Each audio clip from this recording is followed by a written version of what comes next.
The Bay Area housing market has been on literal fire for the last 12 months. This is not front page news. However, in some parts of the South Bay and other parts of the Bay Area, we're starting to see some cities show signs of a slowdown. San Jose is not one of them, and that's what's coming up on the Bay Area Housing Market Minute.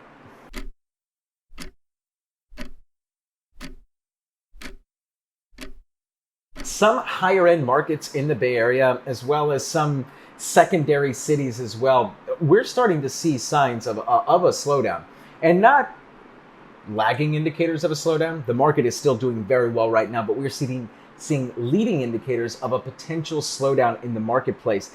That being said, I'm looking at the data for San Jose right now, and there is no signs of this market stopping anytime soon. But before we go into the data, if you are a home buyer in today's Bay Area market and you're looking for a comprehensive data set to assist you in your home buying decision making, you can go ahead and text the word data plus the zip code or neighborhood or area that you're looking in, and we will send that data straight to your email inbox. And if you are a home seller in today's marketplace and you're looking for a data set to assist you in your decision making and or pricing your property, you can go ahead and text the word data plus your property address to the number down below, and we will send that straight to your inbox. First of all, let's analyze San Jose's sales price to list price ratio for 15 consecutive months. We have seen a net positive sales price to list price ratio, meaning that we are seeing over 100% sales price to list price ratio for 15 straight months in San Jose, which means that for over a year, the market has just been building and building and building and building and building on top of itself. And there is no signs of the market slowing down anytime soon. When you look at some of the other lead metrics as well, we're looking at pending sales versus supply. And in San Jose, we're seeing 750 homes pending right now and only 583 homes on the market. This is a recipe for a white hot real estate market. In some cities, we're seeing pending sales dip below inventory levels for the first time in many months. But in San Jose, we are still seeing way too big of a gap there for us to expect to see something happen in the next 3 to 6 months. If you look back here on your screen, you'll see 1, 2, 3, 4, 5, 6, 7, 8, 9, 10, 11, 12, 13 months since the last time San Jose has had less pending sales than homes on the market. That's absurd. Like, to put it in perspective for you, most areas in the country, if there were 100 homes on the market, people would be ecstatic if 33 were pending. Ecstatic. Or if 40 were pending, that's amazing. If 50 are pending, oh my gosh, bust out the champagne, we're in a white hot seller's market. This is beyond white hot, okay? And it's been like this, not just for a little amount of time, but for a long sustained period of time. And so the question becomes, how much longer is the carnage going to continue? I've got some not so great news if you're a home buyer in today's marketplace.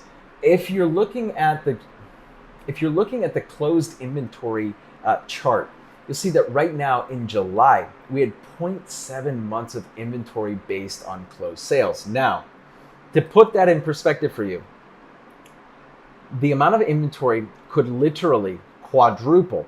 And according to economists, we'd still be in a seller's market. Quadruple. Let's do the math on that. We go back up to the inventory chart, we'll see that we had 583 homes on the market. That means that we could have an excess of 2,000 homes on the market. And demand could stay the same. And if inventory levels quadrupled, we'd still be in a seller's market. Which, now, obviously, would it look the same as it is today? Absolutely not. But you have to understand, what we're in right now is not a seller's market. It's a ridiculous seller's market, a turbo sell. I don't know, like fill in your adjective there, whatever hyperbole you have to attach. That's what it is. Unbelievable.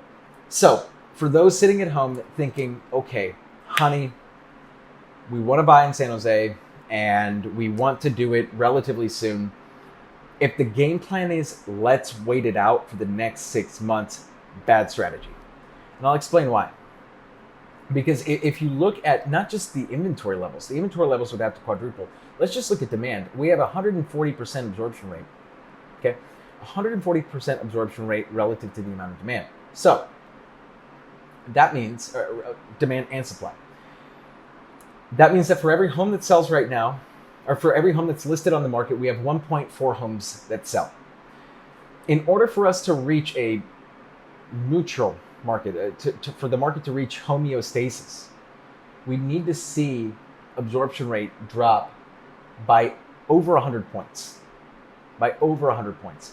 Which, to put it in perspective, like with the 500 homes that we have on the market right now, we need to see demand fall, like not just a little bit, but by a lot of it. Let's do some simple math for all of you out there. We have 583 homes that are on the market right now. We would need closed sales to reach 0.333, 194. So let's do the math on this. We're at 819 homes on the market, or homes sold rather, in the month of July, and it would need to drop to 194. So let's do the math on that. 194 divided by 819 equals 20. The market would need to drop 77%. 77%. The amount of demand would have to drop 77% in order for the market to be neutral, not even buyer's market, in order for an economist to consider this a neutral market. So again, this is indicative of a very strong Q3 and Q4 at the very least, if not like further.